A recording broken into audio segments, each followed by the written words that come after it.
Olá família, bem-vindos! Mais um vídeo aqui no nosso canal. E no vídeo de hoje, a pedidos, eu quero falar sobre a aveia. Muitas pessoas me pedindo esse vídeo porque estão utilizando a farinha de aveia, substituindo a farinha de trigo para fazer bolos, para fazer pães. Mas será que é uma substituição interessante para pessoas que querem emagrecer, ou mesmo para diabéticos?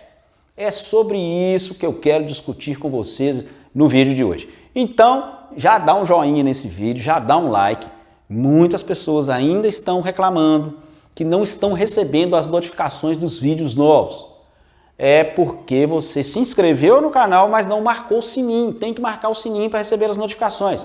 E outra questão, se você não curte os vídeos, o YouTube acaba parando de mandar as notificações para você, porque ele entende que você não está gostando, você não está marcando gostei, então ele para de mandar as notificações. Então dá um like, dá um joinha. Não é inscrito no canal ainda? Inscreva-se, não paga nada, é de graça.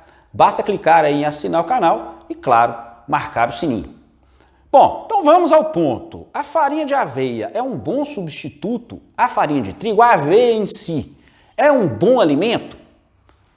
Bom, existe uma diferença entre o trigo e a aveia, ambos são grãos, mas existem algumas diferenças. O trigo, como nós já falamos várias vezes aqui no canal, é um alimento de altíssimo índice glicêmico, principalmente na forma de farinha, que é altamente processado, é carboidrato quase que puro, e também é rico em glúten, que é uma proteína altamente inflamatória e causa uma série de doenças aí com o passar do tempo. Toda substância inflamatória, com o passar do tempo, vai cobrar o seu preço.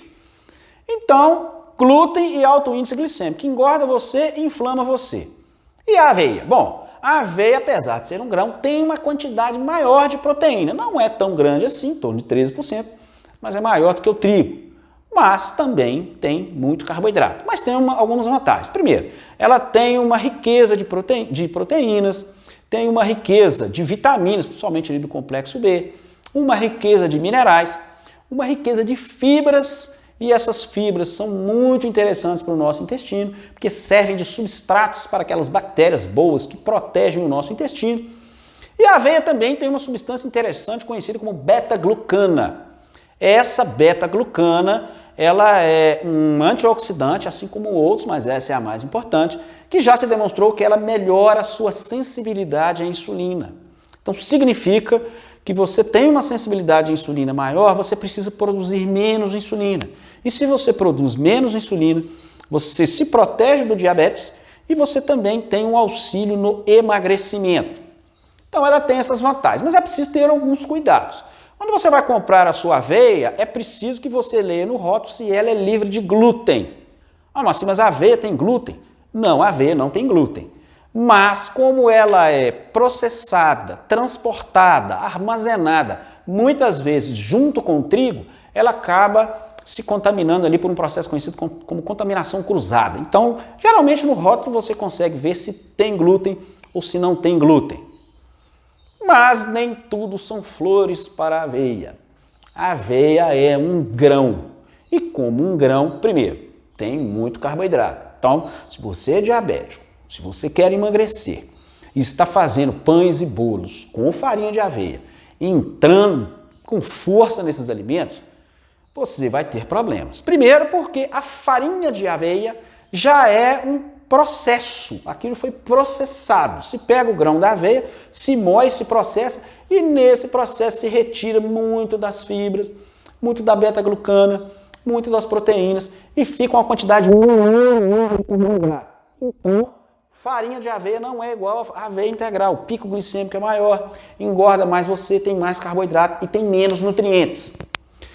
Outro problema da aveia é que ela também, por ser um grão, tem antinutrientes. Antinutrientes, principalmente fitatos, ácido fítico.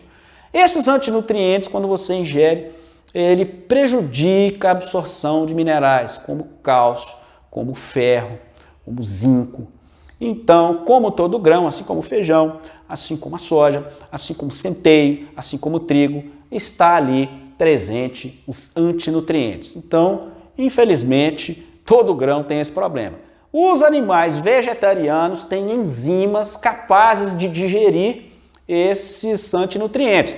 O gado, por exemplo, que é tratado com aveia exatamente para engordar ali na fase final, logo antes do corte, é tratado com aveia.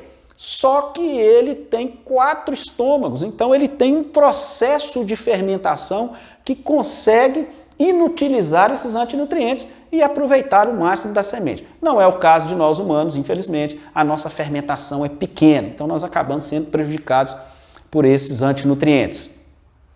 A aveia também é lectinas. Essas lectinas provocam uma permeabilidade maior no seu intestino. Ela abre alguns buracos no intestino e permite que algumas substâncias inflamatórias acabem ultrapassando aquela barreira e gerando aquela inflamação subclínica que nós tanto queremos evitar.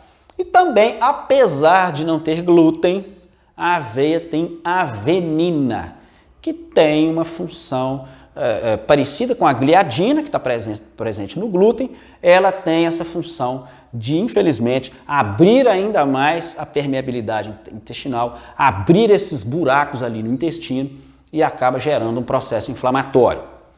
Então, meus queridos e minhas queridas, a aveia pode ser um alimento interessante, dependendo do seu objetivo. Aí vem alguns cuidados. Ser usada de forma integral, né? Preferir a aveia mais integral, mais inteira, sem a farinha de aveia. E aí quem está utilizando a aveia fazer pães, bolos, biscoito, eu não acho uma boa estratégia, principalmente se você quer emagrecer ou principalmente se você é diabético. Mas se você é uma pessoa normal, que quer, por exemplo, ganhar massa muscular, tá aí um aliado que pode ser interessante, mas por ter antinutrientes, por ter avenina, que são substâncias inflamatórias, recomendo moderação. Não recomendo o consumo de aveia todos os dias e recomendo muita moderação no uso da aveia. É melhor que a farinha de trigo? É melhor que a farinha de trigo. Mas ainda assim não é um bom aliado, dependendo aí do seu objetivo. É aquela velha regra, né, pessoal?